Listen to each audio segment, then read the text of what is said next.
Aujourd'hui, nous allons voir comment mettre en forme son graphique à l'aide d'Excel 2010. Donc, vous devez tout d'abord le sélectionner. Pour ce faire, vous cliquez une fois dessus. Après l'avoir sélectionné, nous allons nous rendre en haut et cliquer ici sur l'onglet qui vient d'apparaître, l'onglet Création. Donc, une fois dans cet onglet, vous pouvez voir dans cette partie-là qu'il existe différents styles applicables à votre graphique. Donc, pour le faire tous apparaître, vous cliquez ici sur cette flèche-ci et vous avez dans ce menu tous les styles d'Excel 2010 en rapport avec les graphiques.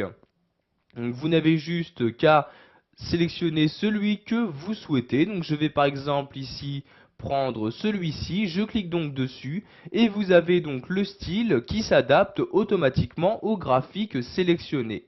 Pour remodifier le style, vous recliquez ici sur la flèche comme ceci et vous rechoisissez donc un nouveau style.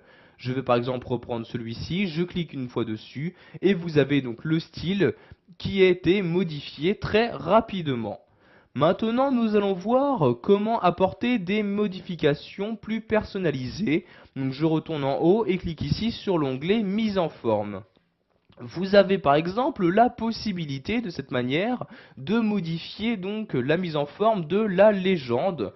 Donc pour ce faire, je sélectionne une fois la légende en cliquant dessus. Vous pouvez modifier ici l'encadré de la légende en utilisant les styles de forme. Donc voyez par exemple celui-ci, je clique dessus et vous avez donc le style de forme qui est maintenant utilisé. De cette même manière, vous pouvez modifier donc la mise en forme des différents caractères de votre légende, donc soit en utilisant les styles de texte proposés, soit en proposant donc le vôtre. Donc ici pour modifier la couleur des caractères, je clique ici sur la flèche. Je vais par exemple mettre ici mon texte en vert, je clique donc ici sur le vert comme ceci.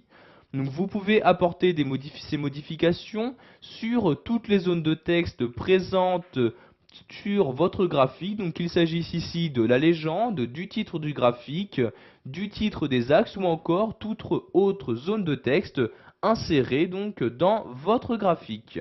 Voilà, vous savez maintenant comment mettre en forme votre graphique à l'aide d'Excel 2010.